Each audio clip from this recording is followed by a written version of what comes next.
Welcome to A Fork in Time, the alternate history podcast.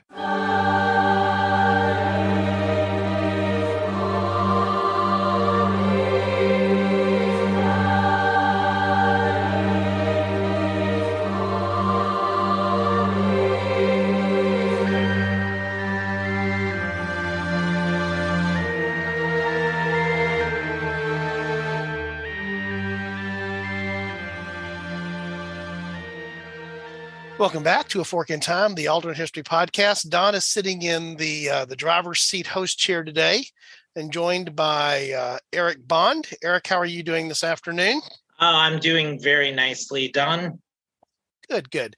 And joined by Chris Capola. And Chris, I'm suggesting you probably need to say hi to the good people. Hi to the good people. There we go. Now it's official. We're in a Fork in Time episode. So appreciate you guys joining us today. It's just going to be the cast of three of us. You know, we sort of go up and down now that we have a team, which is sort of cool, but it'll be the three of us that are here today. And the topic that we're going to hit today, I'm going to let Eric take us to it. But we're going to another part of the world, and good news, it's not Europe, at least not initially. Or an island off of Europe who can't decide whether they are or aren't part of it. Yeah, Alexis isn't here to put us in that direction or do what's there. So we're going to go in and we're going to take the adage and we're going to go west, young man. That's where we're going to pick up from here. So Eric, you want to set us up for what we're going to be talking about today? Absolutely.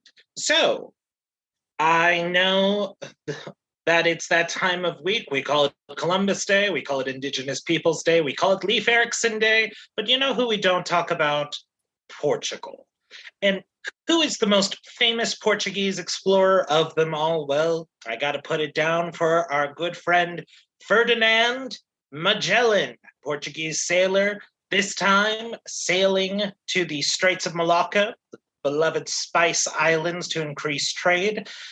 He had gotten permission from the King of Portugal to work for another master. Citizenship back then was weird. Citizenship is always weird, you could argue. But he had agreed to let Magellan work for a different state. Magellan chose Spain, which was the wrong choice. But Magellan led a fleet of 5 ships, 270 men. They would eventually circumnavigate the globe. Actually, correction, one ship with 30 people out of 270 people initially would circumnavigate the globe without Magellan. And it was already a, let's say, punchy endeavor to begin with. There were multiple mutinies, acts of scurvy among the crew.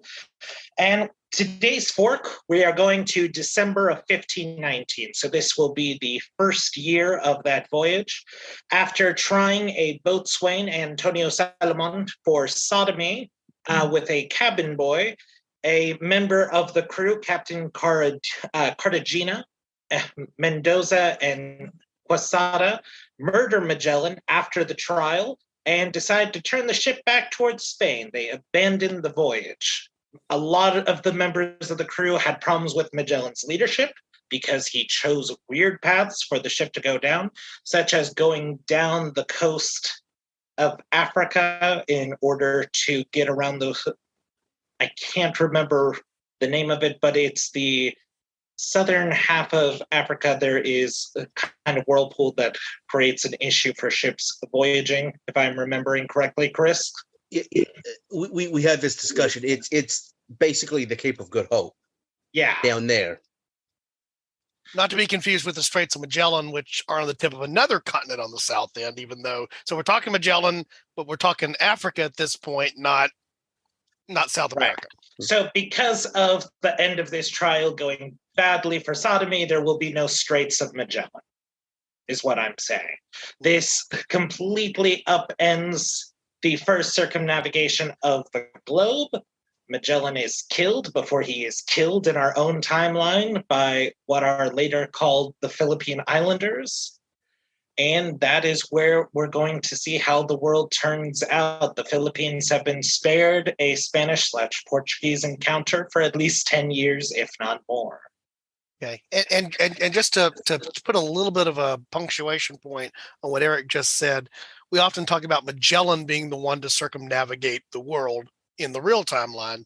His expedition circumnavigated the globe. He did not. No. So, maybe there's a chance for some bar trivia there for somebody if you want to get into some of the details there. He was the first to circumnavigate the globe. Well, Magellan's expedition, but not the actual dude, not the actual guy. No, there is, however, a children's animated film about Magellan and Elcano, his second in command, who later took full command of the journey. How they made a children's movie about early colonization efforts and murder, I don't know, but hey, that's show business, baby. Yeah, there you go. The other thing I wanted to mention, because the date jumped out at me, and I'll readily admit, while I'm familiar with the events here in the broad scope of this part of history, this is not my historical wheelhouse in terms of details. So bear with us as we struggle through some of the details. Perhaps if I struggle through some of the details, Eric and Chris, I think, have a better command than I do. But the 1519 date immediately jumped out at me. And the reason the 1519 date jumped out at me, this is when this is happening, is just to put another event that's going on in the world. This is Cortez landing in Mexico. And so, the next 2-year struggle to actually overcome the Aztecs. So these are parallel events in terms of timing in world history. So to give you an idea of, we're fully into the age of discovery, the age of exploration, what might eventually be called the age of exploitation, depending on what your take on this is, colonization. But if we had the version of the evening news that was sort of going on during this period of time, the stuff going on in the Philippines and the stuff going on in Mexico would be playing next to each other at the same time. So we're really getting that true sense of the European powers going, and particularly the European exploration powers going global, is, I think, the point that I want to make there. That's why the 1519 date jumps out at me. What's going on in the Philippines, but also, what's going on in Mexico and what's going on elsewhere. This is all, simultaneous, if that makes any sense. And go ahead, Eric. For fans of Spanish or Holy Roman history, this will be during the reign of, if you want to say, Carlos I of Spain or Charles V of the Holy Roman Empire, to give you some sense of grounding in that time. Right. And this is, and it's also, interestingly enough, this is also the period roughly of the start of the Reformation. Is also going on in this same rough time frame as well. Lots of stuff happening around the world. So 1519, what a heck of a time to be alive. Yeah, not if you're Magellan, because you're going to die twice. No. He dies in the real timeline. He's going to die here. So we mentioned our point of departure, Eric, is going to be associated with the event of what actually happened here. And so there was a mutiny among the expedition. So we've decided to use the mutiny as the fork, right? That is correct. So 3 of the 5 captains, including Magellan for his expedition, were Spanish or Castilian, as they would have called themselves at the time. And they had issues being led by a Portuguese. As I kind of alluded to earlier, being a citizen of a country was still a different concept, because we're coming out of the feudal period in which for instance, if I was born under a certain duchy, I would technically be considered the property of whoever my feudal lord was at that time. So the fact that Magellan got permission to basically be leased to another kingdom, it's a very strange concept. It's kind of like how someone described that movie about the New World by Terrence Malick, where they basically said, basically all the guys who showed up in North America and South America were slightly more than just crusaders with guns in terms of their mentality and their time period. Yeah. I don't know that they were much different than crusaders with guns, because thinking about, we're talking about how busy a period this is for Spain. for, global exploration, we are 30 years from the Reconquista. Spain was a militarized society built around driving out the Moors. Right. And as soon as they did, they blew up on the world stage because technology had basically allowed them to do this. 1492 is also the Battle of Granada, when the Moors are finally pushed out of Spain. And so it reminds me a little bit of the origin of the French Foreign Legion, which was formed right after the Napoleonic Wars, when you've got a whole bunch of people walking around Europe that know how to use guns and don't have anything better to do with themselves. Yeah. Chris, you just actually put a concept in my head. I knew the 1492 date for Columbus's exploration, the Reconquista. You just actually put something into my head that I hadn't really ever thought of until just now, which is part of the reason I love doing this. This is like them manifesting the Reconquista dividend. Mm-hmm. In terms of, there's resources, both in terms of men, material. There's going to be resources that are coming because of what's happening in the New World in terms of gold and money, which is changing the equation. We've talked about that before, but it is Spain in its ascendancy. And the other thing to think about, and we'll eventually we're going to get to some other important things about this. I think we're all familiar here with Dan Carlin and his supernova in the East. It feels a little bit like at this point, Spain is the supernova in the West. I can see that. And in fact, we will get there because we've already talked about what we talked about off podcast. We will talk about the things that lead up to the things that Carlin is talking about in supernova in the East in terms of what's happening in Asia, but hundreds of years down the road. Yeah. Yeah. Thinking about this in like the 1470s, as Eric just said, there's no such thing as Spain. Nobody would identify as Spanish. So within 2 generations, this identity is formed and takes over the better part of 3 continents. It blows, counting Charles V's Holy Roman, plus the Iberian Peninsula, plus everything in the Americas, they blow up quick. Yeah. And they really do kind of have that supernova thing of this massive expansion. And once they expand, they don't really sustain it that well. That's the other part of this.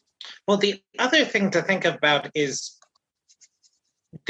Spain, Castile at this time, if we're being accurate, does set the standard of how colonization will work, because they're really the first power that attempts a full-scale, even just settlement program into another sphere. I mean, you could argue the Vikings attempted it with Vineland, but this is on a wholly state level, I would argue.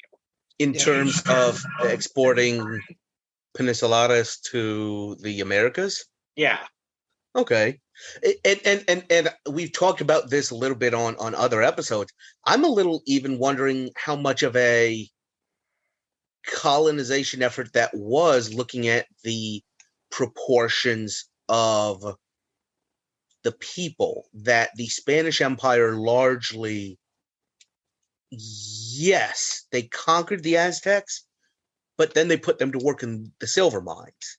Whatever indigenous people they took over, they used them. So it wasn't a displacement like we've seen in other colonial enterprises. Right.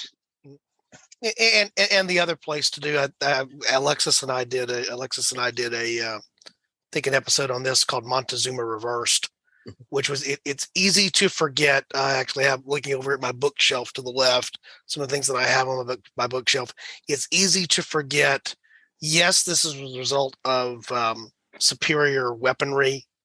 You might order superior technology, but germs, man. I mean, so much of what happened here, what enabled this to come into being, was the functionality of the disease that were brought by the Europeans to the Americas in particular being the best example of this. And we are talking about large double-digit percentages. Historians still argue about what percentage of the native population died as a result of this. But even the most conservative numbers there, put any plague in history to almost to shame. I mean, the reason you're able to do this with a fairly small number, relatively speaking, of people coming over is the decimation of the native cultures through loss of life through disease, and Chris, to your point, then basically enslaving or putting them to work in the enterprises that were beneficial to the European power. If the phrase military-industrial complex has ever meant anything, it might be best to describe, since a lot of these were seen as joint military business ventures. Even Ferdinand Magellan was promised by the King of Spain, like, okay, so if you find an island, if you find 2 islands, you can be governor of that island. Yeah. Congratulations, you're a governor. Which might be the reason why the Portuguese also tried to arrest Magellan throughout his expedition. They sent 2 fleets of ships after him because, like I said before, he was allowed to work for somebody else, yes, maybe not the Spanish. Maybe they just didn't tell him that particular bit of fine print. You picked the wrong alternative. You chose poorly. And ever since then, we've had a thing called a non-compete clause. There you go. Yeah. so let's trace the real. This is one of those cases where making sure we have at least a good base, maybe not deep, but a good base in the real timeline. The what did is important. So what happened in the real timeline was there was an incident, the incident that Eric described, that happens in the area that we know today as the Philippines. By the way, the Philippines get their name from who?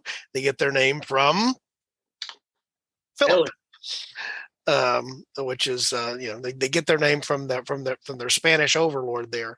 But eventually, Asia gets divided up among a number of exploring powers that are doing things. But the Spanish presence in the Philippines is established here as a result of this, and sustains for a very long period of time, right?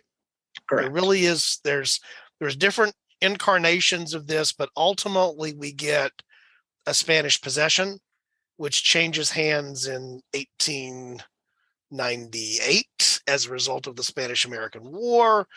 The U.S. has its hand in that. See, at least one episode I can think of that Chris and I did where we talk about Admiral Dewey and some of the other fun stuff that goes with that. Learned a little bit about Dewey's Chewies in the process there. And eventually the Philippines is granted its independence, but it's heavily influenced. Eventually it's a place where the U.S. has bases. So it plays a role in World War II. And we come forward with a Spanish-influenced Philippines because of Magellan. And we also have all the things that come with that in terms of the religion. So very much a Catholic nation. We have the things that happen as a result of how things are aligned there. The Philippines that we know today ties all the way back to as history that begins with Magellan. So that's the history that we know. If they turn back, which is what Eric has suggested here as a result of the mutiny, what's the first thing that happens on our departure? What's the first thing that's really different there, guys? So the one thing I'd want to say about the Spanish Empire, and to kind of get back to this new idea that you guys are hearing, kind of a stream of consciousness thing that I'm developing of the supernova in the West. There's this like maybe 60-year period where Spain is conquering things. And after that, they kind of rest on their laurels. So they take over the Philippines, they take over all of these possessions, and then they don't keep expanding them. And it gets to the point in 1898 that really the United States is picking off. Many of us are familiar with the Ottomans being referred to as the sick man of Europe.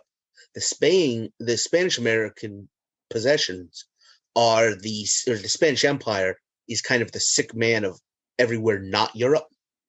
So the U.S. is really picking that off, and I think one of the reasons they even have the Philippines in 1898 is because very quickly after this massive upheaval that's going on, colonization and exploration shift. Opening up trade routes to China and the Spice Islands, you mentioned Malacca, had been the primary focus of the world, this kind of South China Sea area. And I feel like if the world's focus stays there, Spain can't hold the Philippines much longer. But because it does focus to their American possessions in the Caribbean and all these other things, they are able to hold it. But so if they don't take it, there's two possibilities we discussed. The first being the second, I guess, man to circumnavigate the world being, now that we've had the chance to look that up, we know this answer. It's Sir Francis Drake. But by the way, not loaned out. To borrow a term from modern, especially European sports parlance, he's not loaned out to another country. To put a fine point on that, I do believe I would at least ask Alexis whether he was English or British. Knowing the difference, this may be something I would have put a point on. However, so if these are the Virginian Islands or the Elizabethan Islands, if these are British possessions, maybe they're the early version of the Virgin Islands, given the that is absolutely a possibility. Yes. Dang it. I tried looking when Francis Drake's circumnavigation because I'm familiar with Japan's invasion of Korea in 1592, and I was trying to think of like, oh, what if they just decide to invade the Philippines instead? But no, he got there between 1577 and 1580. So if they're a British possession, like I said, this part of the world that was very much had been a hotbed of exploration and becomes a hotbed again later, has kind of taken a back seat. But this is a really good jumping off point for the British into China. Does anybody? I'm going to put a pin in the big reveal for me. If it stays a British possession. Speaking of Japan invading things, Eric, it's a British possession come 1941 when Europe's at war and Japan decides to move south. Now, in our timeline, when Japan moves south, they're looking at the Dutch East Indies, they're looking at British Malaya, they're looking at French Indochina. I do realize I used a lot of European names, though I'm still talking about Asia. And they decided to attack the United States because we controlled the Philippines. And from the Philippines, we threatened their shipping routes to all of these new places they were interested in taking over.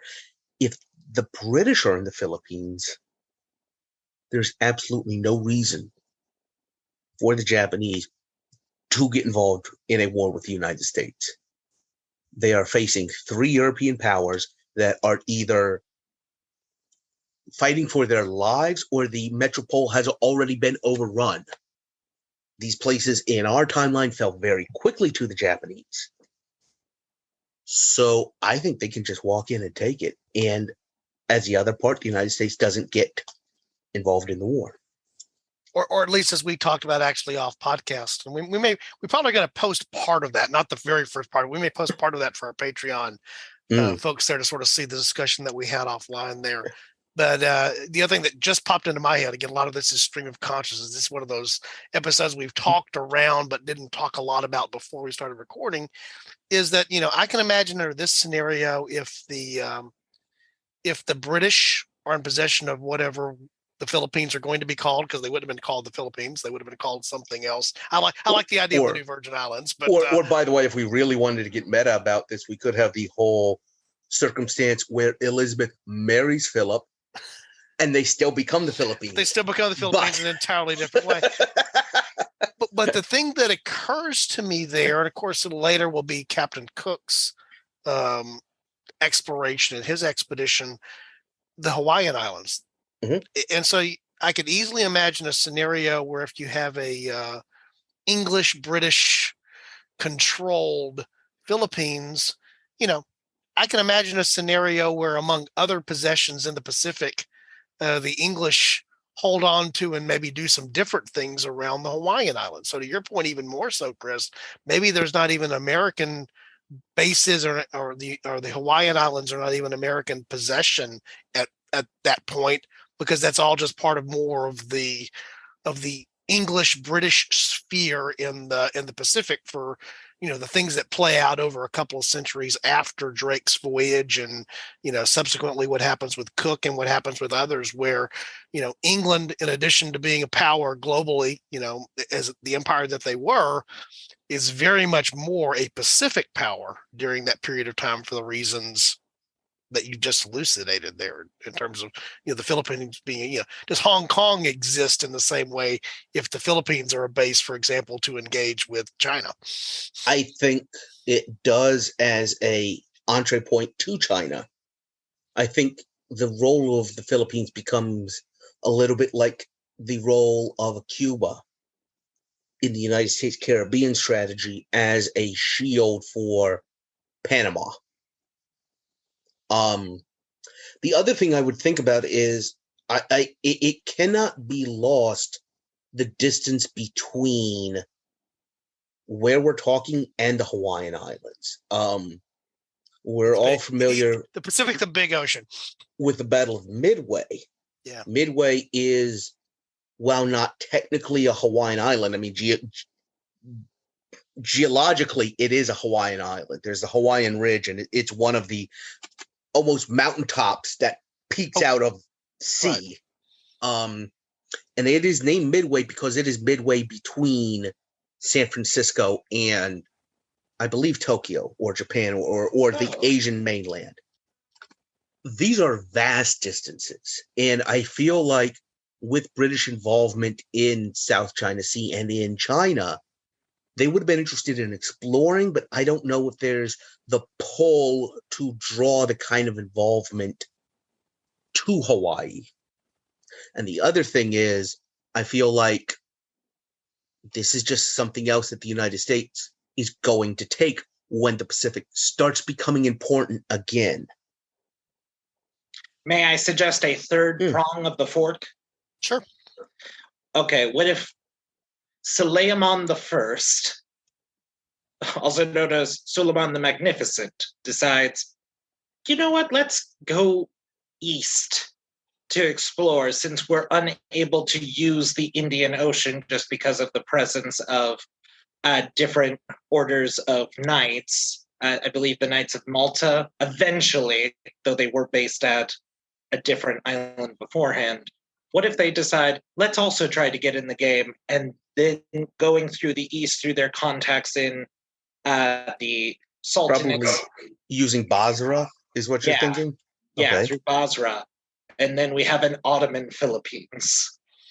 Well, and you mentioned earlier, Eric, while we were talking before the podcast started, about and this is still true today, of much of that portion of Asia. There's a mixture in terms of religion there there's a lot of diversity there. There have been Christian influences because of, in our real timeline, because of the exploration that's there.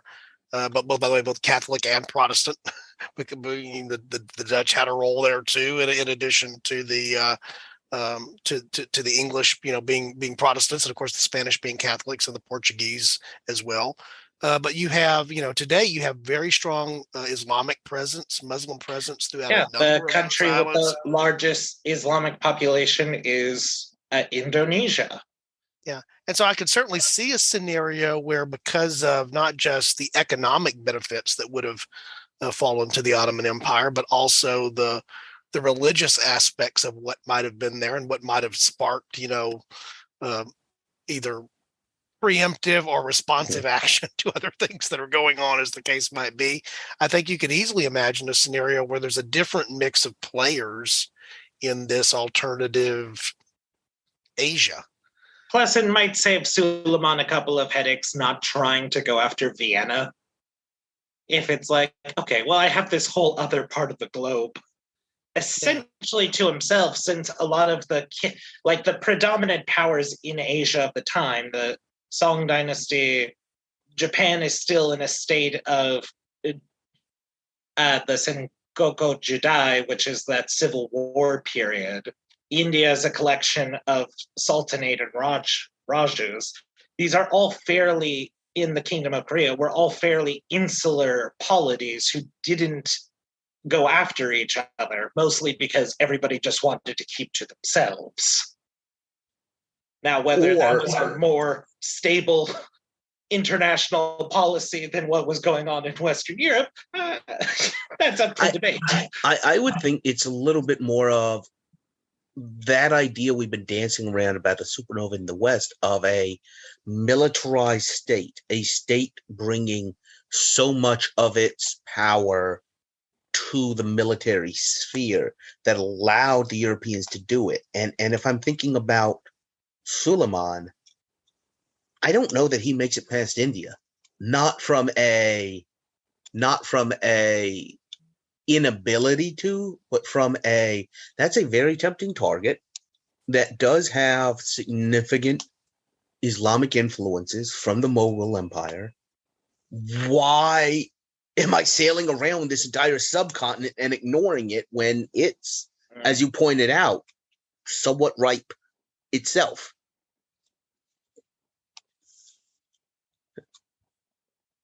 That's fair. So in the short, I'm trying to, short term, medium term, long term get hard to figure out here when we're talking about events that happened. Well, the events that happened 500 years ago now, and some of the events we're talking about, even the ripple events, are, moving quickly towards being 100 years old. But so I'm going to call the near term.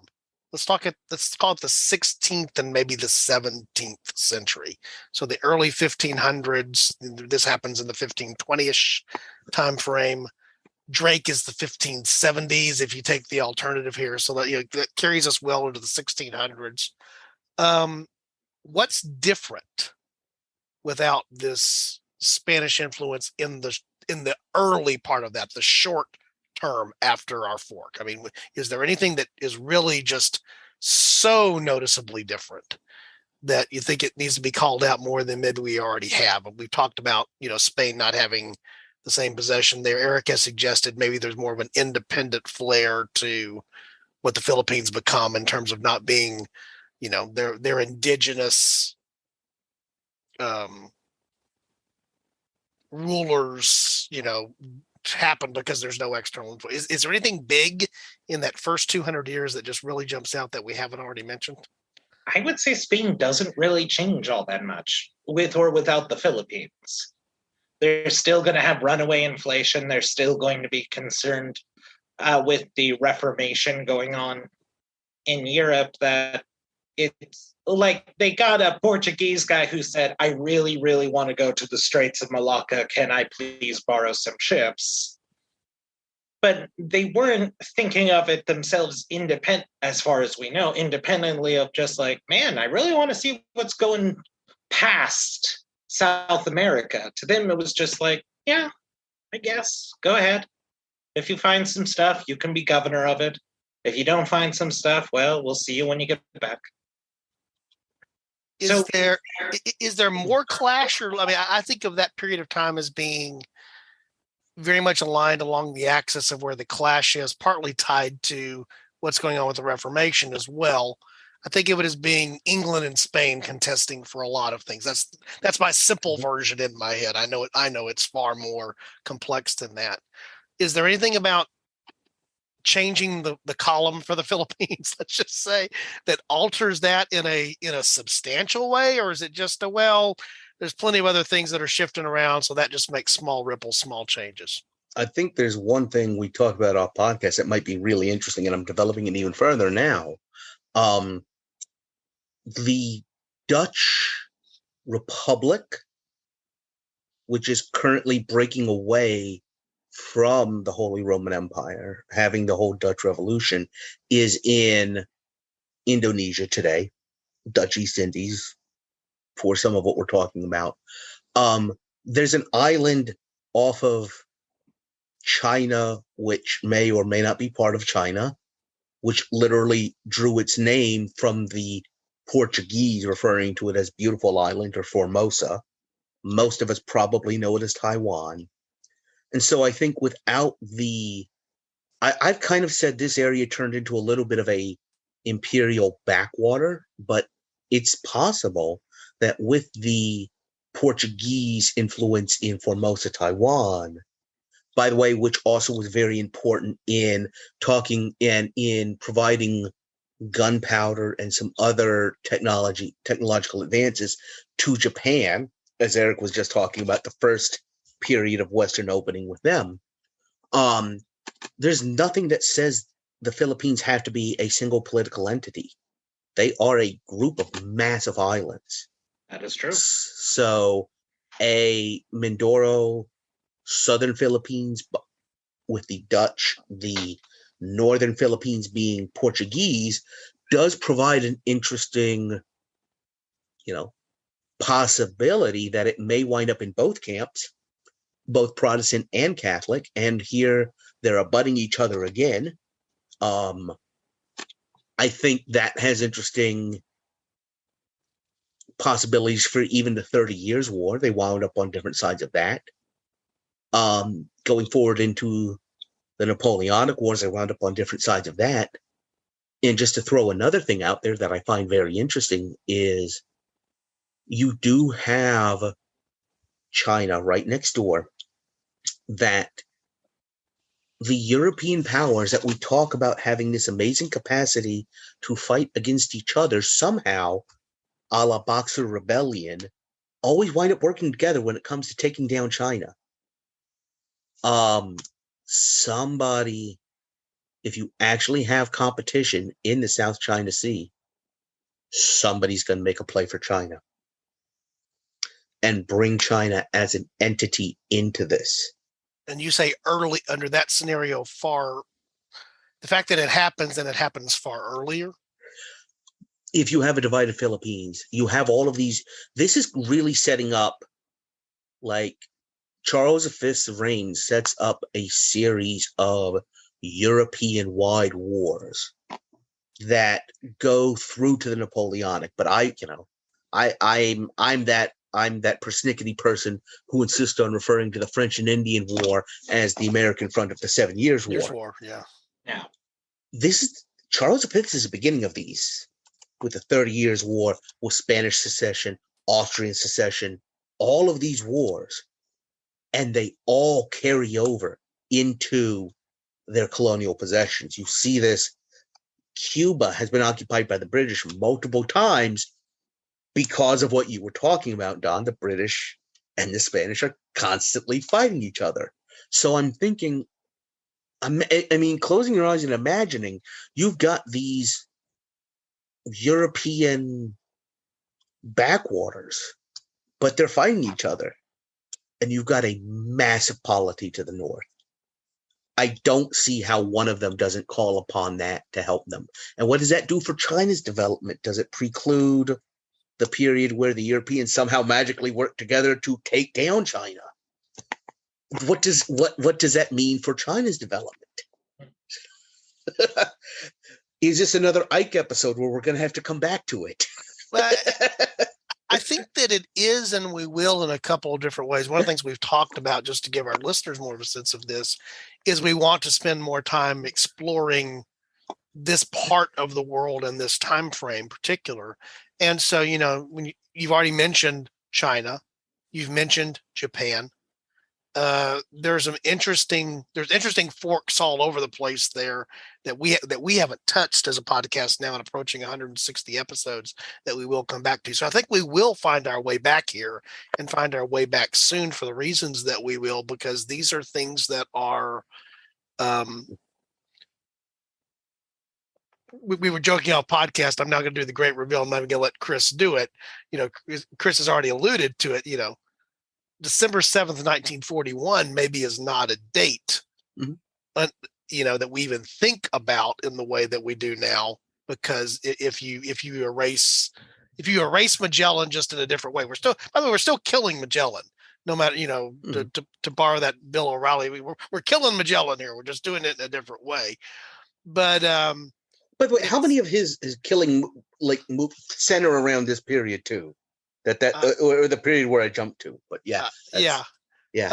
So I think it is relevant, because it's relevant for as I said, I asked her, what's the near-term impact of this? The near-term impact we're talking about is real. To some degree, the 30 Years' War was a global war in the sense that the powers that were involved had possessions around the world, and but not in the way that we think of World War I, or certainly not in the way that we think of World War II, ballooning into a true. But over the course of the next century, by the time we're fighting the 7 Years' War, there is fighting in India. There is fighting in the Americas. Right. So I guess where I'm going with that, does that happen a century earlier in this different formation, where you have different things adjacent to each other in different ways? Or does this just open another spinning plate that if you're Pitt the Elder, you got to keep up somehow? Yeah. And again, there are important things there. I also, in a simplistic way, which is on me, I tend to think about the power of especially the Spanish conquest into the Americas as being about all that gold, because that gold alters the balance of power in Europe in a lot of ways. But the resources that are there's a reason that these countries have been seeking to open up trade routes to the east, because there are valuable things there, spices and natural resources that will become even more valuable over time. Hence the reason the Japanese need to move south to get access to things that are modern age resources in the terms of petroleum products. But it's not that these areas don't have merit in and of themselves for being contested over just because of what's there to contest, separate from all of the other quote unquote European issues, including a division inside of Christianity that all these powers are fighting about. Yeah. But shall we thank our sponsor for this episode, the United East India Trading Company, the VOC. Thank you to our Dutch friends from the VOC, the company of faraway lands. Yeah. You many spices. Well, and the interesting thing that I don't know if this was actually while we were recording yet or when we were talking before we started recording, but the Dutch East India Company is a fascinating concept to me, that the more I learn about it, as an adult, in the sense that it has the economic / political element that it does, and those things are you guys can see me using my hands. They're all mixed together in a way that is ironically modern. That's actually the thing that I think about when I come to that, in terms of how just how there's the alignment of political and economic interests there that I tend to think of as being more of a 19th and 20th century phenomena than I do as something from several hundred years before, if that makes any sense. I don't know what relevance that has, except to say that I think you would have more of that type of activity going into this area of Asia from all the powers, where they're looking to capitalize on what's there, and there's an economic element to it, and there's a political element to it, obviously, as well.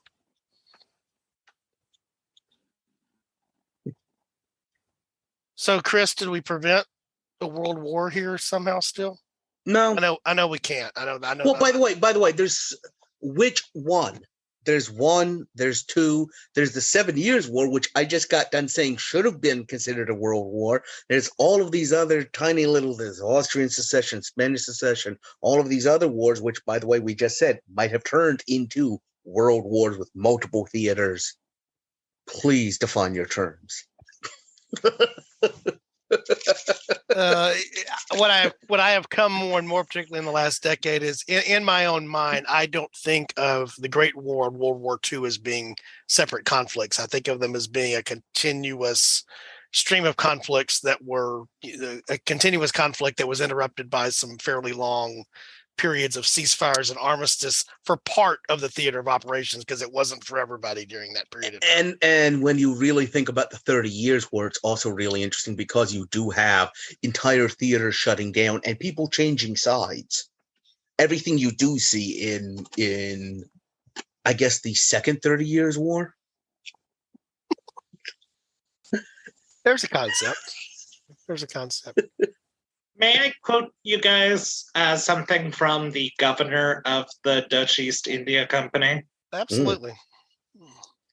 He was justifying his basically genocide of people living in the Moluccas. He argued that it was necessary to wipe out the indigenous population. He had an idea about replacing them with Dutch workers, essentially. But he was justifying it to the Board of Governors of, there's no trade without war, and there's no war without trade. I'm being perfectly honest. I thought you were presaging a good 300, 400 years beforehand, and you were about to say we needed to destroy the villages to save them. No, I'm not that German. But the more things change, the more they stay the same, right? I mean, that's the actually my favorite quote here of the last couple of weeks is, attributed to Twain. A lot of things are attributed to Twain, whether he actually said them or not. But supposedly he's the one that said history doesn't repeat, but it very often rhymes. Concept. This is one of those instances of history and a rhyme here, so often. So further down, have we missed any of the bigger? I mean, pretty big wave.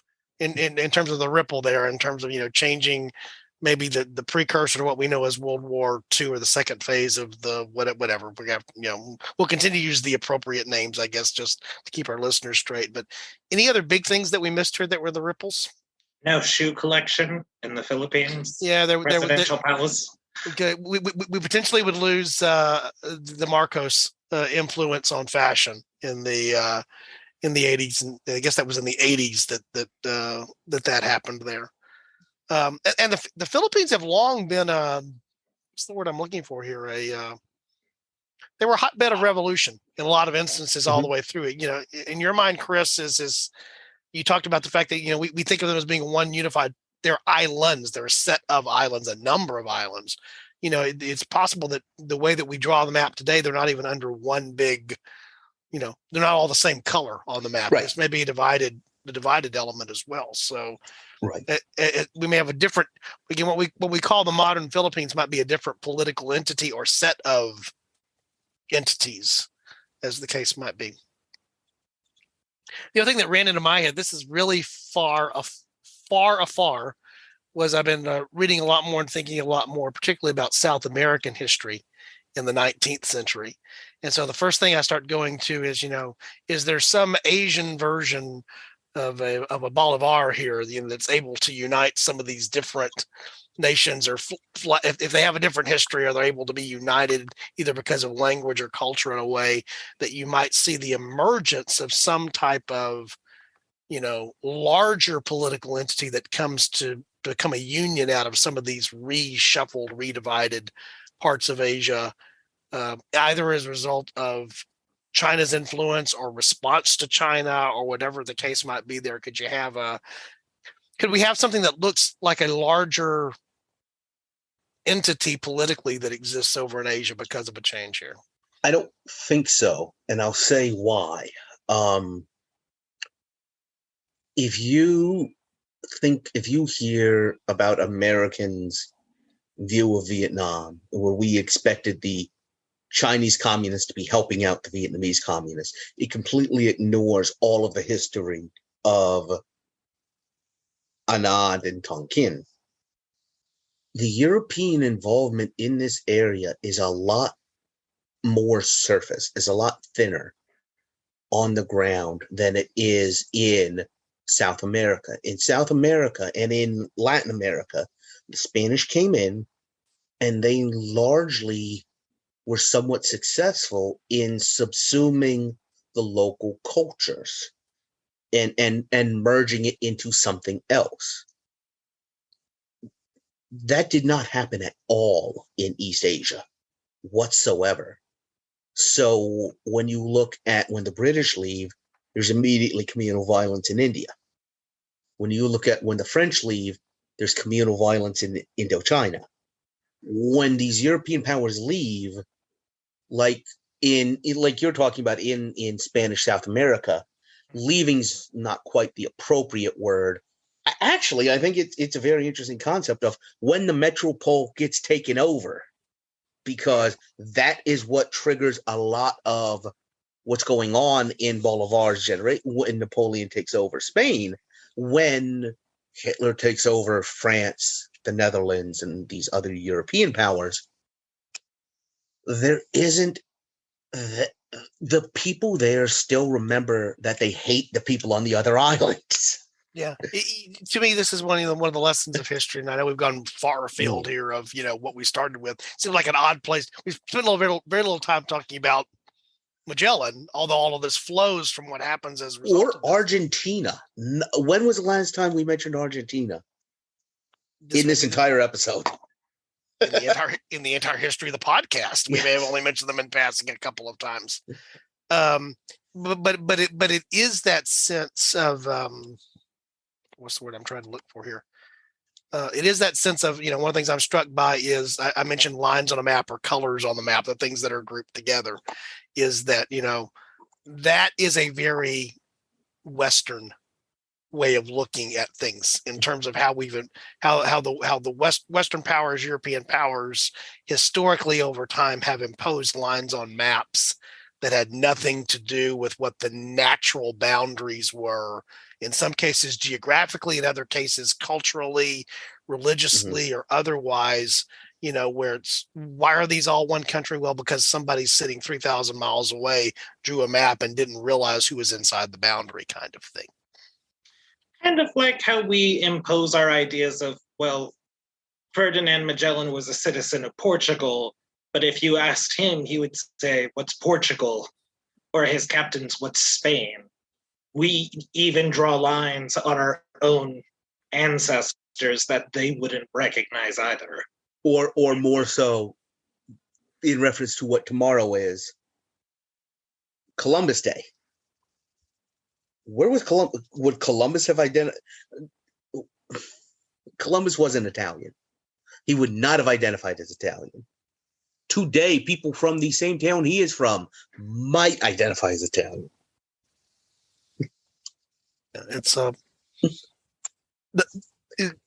Eric makes an excellent point, how we apply labels and then how we attach meaning to the labels that should have never been applied in the first place is sort of the way that I would play that out in terms of how this plays as far as an understanding of history. And Straits of Drake, is that what we'd be calling, even the way we name places on the map. I guess thinking this through, at any point did Magellan pass through those straits? Do I have my history right in my head here, Eric and Chris? Do we call them straits? He passed through them. He passed through them going in one direction. Yes. Right? Yeah. Yeah, but he didn't come back now, did he? He didn't come back, he did, yeah. So but it's interesting that, even how we name things in our modern context, picks up what's there. All right.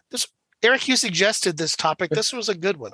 And to Chris's point, I think we'll find ourselves coming back to it at some point with tangential things that flow in that part of the world. One of the things we've committed to as a team is to spend some more time investigating a lot of the forks of history that exist in Asia in particular, but not even just in modern Asia. We spend a lot of times talking about, 20th century Asia for the reasons that we have, but there's lots of good stuff that goes back further than that. Any other comments before I close this out here? You guys didn't realize, but you triggered something there when we were talking about Turkey in the role of the sick man of Europe concept there. I had mentioned on a couple other things. I'm just going to mention here in passing as we start doing some of the closeout stuff. One of the things that we're encouraging our listeners who may have familiarity with the game to do is the game Diplomacy, which has existed for a little over 50 years now. Actually, longer than that now that I think about it. But part of the reason that this popped into my head around that Turkey reference is the classic version of that game is sort of 7 European powers leading up to World War I. And so I am playing in a game now where I am playing Turkey as it's identified in the game. And when somebody said, what if Turkey went east?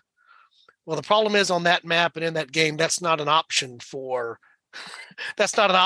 Turkey in the classic version of that game.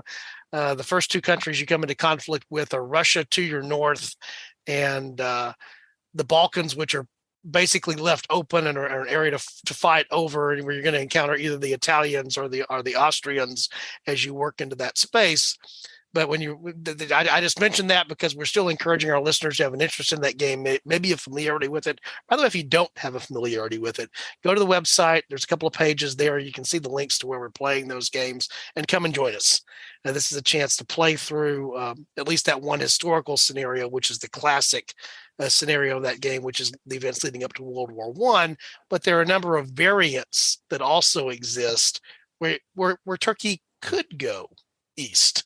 And so if this is something that you find interesting, part of the ways that we're starting to engage with our listeners now is in that environment, playing together, not just talking together, but playing together. So if any of that sounds intriguing to you, whether you know the game or not, I would encourage you to visit the website. The other thing that we've set up is our Discord server, which for those of you that are familiar with Discord know that it's a way, ironically, for gamers to communicate is how it first came into being, but it now exists for a lot of communities to communicate. And we have a number of our listeners who have come to our Discord site. So we're starting to engage in conversations there.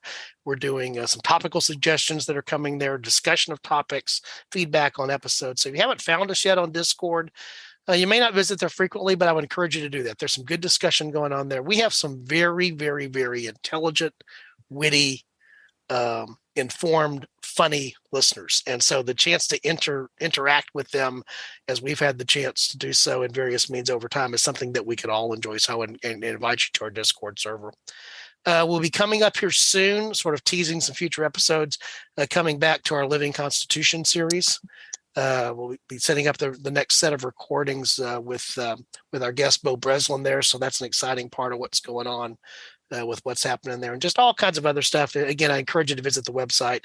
I've mentioned it a couple of times. It's www.aforkintimepodcast.com.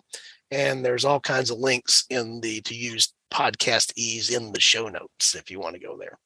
So a lot of exciting things happening, good suggestions for topics, a lot of fun going on. We've done a little bit more whimsy topics here in the last couple of months, which I enjoy. We'll continue to mix those in with the deeper historical stuff here as well. Chris, anything to say to the good people? Goodbye to the good people? That's not your tagline. I'm not going to create a second tagline for you. Eric, I'm going to throw to you for our traditional show close here in the absence of the podcast's co-founder. So we suggest to our listeners, if they happen upon that proverbial fork in time, what should they do? Take it. Take it. All right. Thanks, guys.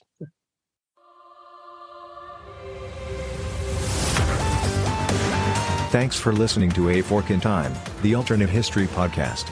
Learn more and provide feedback by visiting our website at www.aforkintimepodcast.com. Connect to us on Facebook at facebook.com/aforkintime or follow us on Twitter at AFIT Podcast. If you want to support the show financially, visit our Patreon page at patreon.com/aforkintime. We hope you will join us next time.